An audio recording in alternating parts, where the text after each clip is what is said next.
আসসালামু আলাইকুম। আশা করি আপনারা ভালো আছেন। আল্লাহর রহমতে আমিও ভালো আছি। তো সকাল থেকে একটা ভিডিও করা হয় নাই। স্কুলে গেছিলাম, স্কুল থেকে যে নানির বাসায় চলে আসলাম। তো ছোট মামির বাসা থেকে নাকি মাছ পাঠাইছে আর কি। তো ভাবলাম যে একটু দেখে আসি আসলে ঘটনাটা কি সত্য কি না। তো নানির বাসায় এই জন্য চলে আসলাম। তো এই যে সত্যি মাছ পাঠাইছিল আর কি, সবাইকে দেয়া হয়ে গেছে মোটামুটি। আমাদের বাসা তো পাঠাইছে, বড় খালামণিদের পাঠাইছে, আশেপাশে সবাইদের দিছে। তো মাছগুলো বড় থাকলে আপনাদেরকে দেখাইতে পারতাম, বাট ছোট মানে কাটার পরে এখন দেখাচ্ছে আর কি। এই যে তো বাসাতেও আসলাম, এসে দেখে যে আম্মু আসলেই মাছ রান্না করতেছে। এই যে মামা শ্বশুর বাসা থেকে পাঠাইছে, আমাদেরকেও দিছে। এই যে আম্মু এখন তরকারিতে রান্না করবে। আচ্ছা দিয়ে দাও চুলাতে। এই যে আপনাদেরকে দেখাচ্ছি, প্রথমে এই যে মশলা দিয়ে নিল।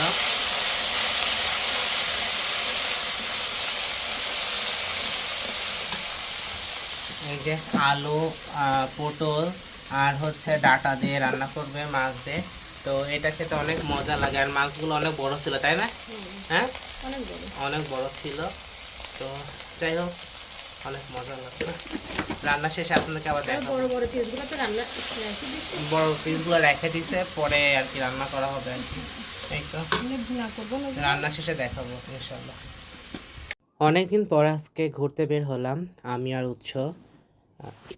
রোজা রেখে এভাবে অনেকদিন ঘোরাঘুরি করা হয় নাই। বিকেলের দিকে এভাবে বাইকে করে ঘুরতে আমার কাছে খুবই ভালো লাগে। তো এই দিক দিয়ে বাসার সামনে রাস্তাতে চলে যাচ্ছি নদীর কূলের দিকে। উৎসকে ফোন দিয়ে বললাম যে যদি ফ্রি থাকিস তাহলে আয়, দুজনে একসাথে একটু ঘুরে আসি আর আমার ভিউয়ার্সদেরকে দেখাই মানে আমার এলাকাটা কতটা সুন্দর আর কি। আসলে আমাদের রূপপুর গ্রামটা খুবই সুন্দর। আসলে রূপপুর নামটা এই রূপের জন্যই আসছে। এখানকার সব কিছু নাকি খুবই সুন্দর, রূপে গুণে সব দিক থেকে সুন্দর হওয়ার জন্যই এই গ্রামটার রূপপুর নামকরণ করা হয়েছে। তো যাই হোক, গল্পে গল্পে আমি আমার গ্রামের নামকরণের কথাটা বলে ফেললাম। এটা হচ্ছে আমাদের নদীর কূল, মানে যদিও নদীর পানি এখন নাই আর, যেহেতু আপনারা জানেন আমাদের বাসা আণবিকের পাশে। তো আণবিকের কারণে হচ্ছে এই নদীর যেটা ধারা ছিল আর কি, শাখা ছিল, সে শাখাটা বন্ধ করে দেওয়া হয়েছে ব্লক দিয়ে। তো তারপরেও যেহেতু নদীর ধার পাশে, তার পাশেই বড় নদী, তো এটা নদীর কূল বলাই যায়। আর নদীর কূলের পাশে একটা ভাটা আছে, অনেক সুন্দর জায়গা, আমি আপনাদেরকে দেখাবো। ভাটাটা চালু নাই। তো দেখতে দেখতে সড়কের মাথায় চলে আসলাম। যারা ভিউয়ার্সরা আছেন তারা অবশ্যই দেখবেন। আর আমি আজকে কার কার বাসার সামনেতে যাচ্ছি, যদি কোনো ভিউয়ার্স যদি দেখে থাকেন তাহলে অবশ্যই কিন্তু কমেন্টে জানাবেন। তো এই ভেতর দিয়ে যাইতে যাইতে তো বাগান দিয়ে উঠে যাচ্ছি, মানে এটা হচ্ছে আমাদের বাগান। এই বাগান দিয়ে উঠে একবারে ঢালাই রাস্তা উঠবো, যে রাস্তাটা আমাদের বাসার সামনে দিয়ে উঠছে, মানে গেছে আর কি।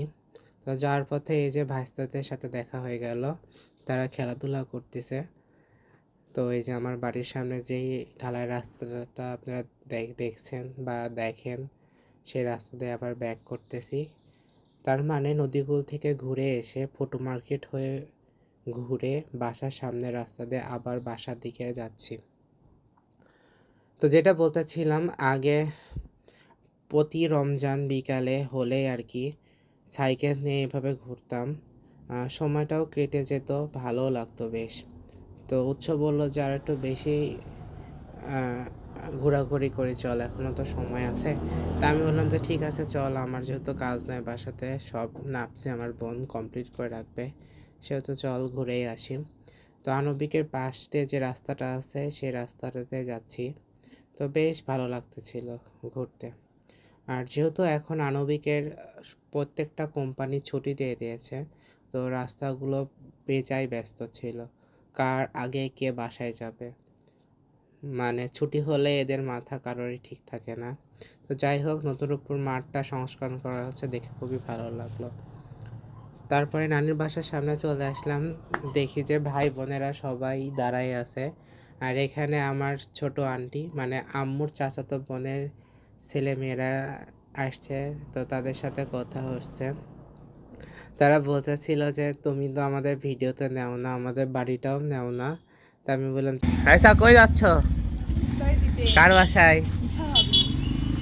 আচ্ছা ঠিক আছে যাও। তো উৎসর সাথে ঘোরাঘুরি করে এসে আজকের মতো আবারও চলে যাচ্ছি ভাইস্তার সাথে আর কি ইফতারি কিনতে দেখতে। আলিফ কিনবে না আজকে? হ্যাঁ। তো ভালো একটু ঘুরলাম অনেকদিন পর আর কি, বাইকে ঘোরা হলো। আসলে উৎসব ব্যস্ত থাকে তো আসলে ছিল না, আসলো তো ভালোই ঘুরে আসলাম, 2 চক্কর দিয়ে আসলাম, বেশ মজা লাগলো আর কি।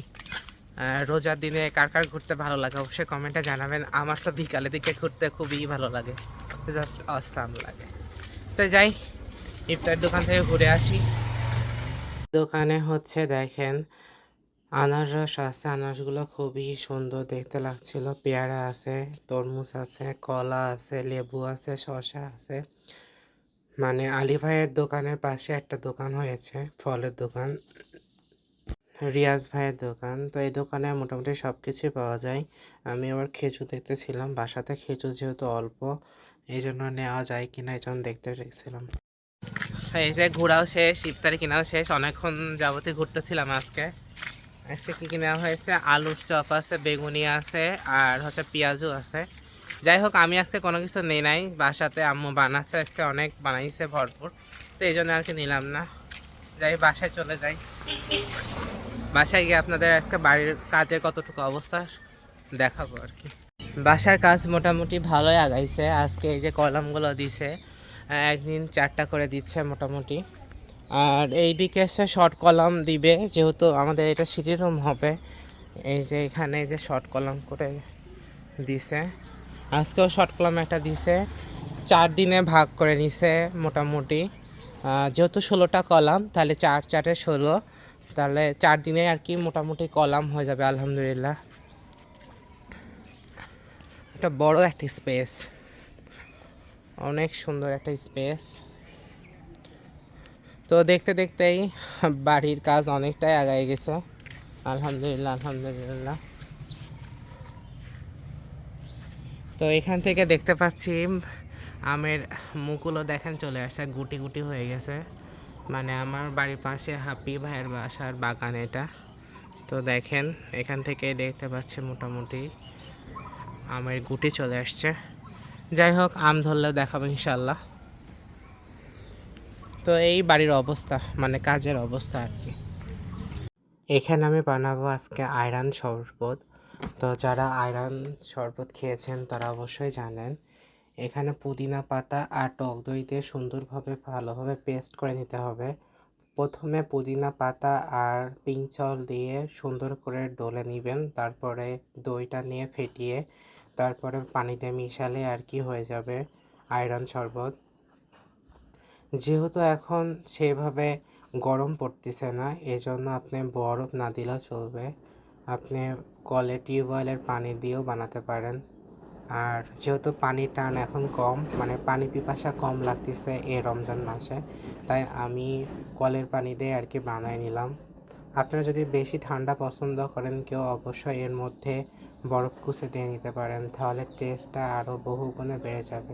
কিন্তু আমার যদিও ঠান্ডা লেগেছে, আম্মুরও ঠান্ডা লেগেছে, যার কারণে এর মধ্যে আর বরফ কুচি নতুন করে অ্যাড করলাম না। যাই হোক আপনারা আয়রন শরবতটা ট্রাই করে দেখবেন। এই আয়রন শরবতটা খুবই মজার, খুবই টেস্টি, আর শরীরের জন্য খুবই হেল্পফুল। যারা আপনারা ডায়েট করতেছেন বা রোজার আগে যারা ডায়েট করতেছিলেন তাদের জন্য খুবই উপকারী। তো আজকে আপনারা যারা এই রমজান মাসে 1 মাসে 5 থেকে 10 কেজি কমাইতে চান, তারা এইভাবে যদি খাবার প্লেট সাজান তাহলে আমি মনে করি যে ইনশাল্লাহ আপনাদের 10 থেকে 15 কেজি কমে যাবে। তো এখানে হচ্ছে 1 কাপ ভাত নিয়েছিলাম, সাথে ছিল হচ্ছে ভাজি, করলা ভাজি, সাথে লাল শাক ভাজি, আর আম্মু বড় মাছ দিয়ে একটা মানে তরকারি রান্না করেছিল, এই জন্য মাছটা নিয়েছি। আর মানে মূল সবজি যেগুলো আছে সেগুলো নিয়েছি। আর ঝোল আপনারা অ্যাভয়েড করে চলবেন, কারণ ঝোলে খুবই বেশি ক্যালোরি থাকে, আর ক্যালোরি বেশি খাওয়া যাবে না। তো এই জন্য আর কি আমি ঝোল নিই নাই, জাস্ট সবজি নিয়েছি। আপনারা যারা ডায়েট করতে চাচ্ছেন তারা এই খাবারটা আপনারা সেহরিতে কিংবা ইফতারের পর একবার খেতে পারবেন। যদি আপনি সেহরিতে খান তাহলে ইফতারের পরে খাবেন না, আর যদি ইফতারের পর খান তাহলে সেহরিতে খাবেন না। তো আমি সেহরি খাবারটাও আজকে দেখাই দেবো, সামনের ভিডিওতে আপনি দেখতে পাবেন। তো আজকের মতো ভিডিওটা এই পর্যন্ত। আপনার সবাই ভালো থাকবেন, আমার জন্য অনেক দোয়া করবেন। আল্লাহ হাফেজ।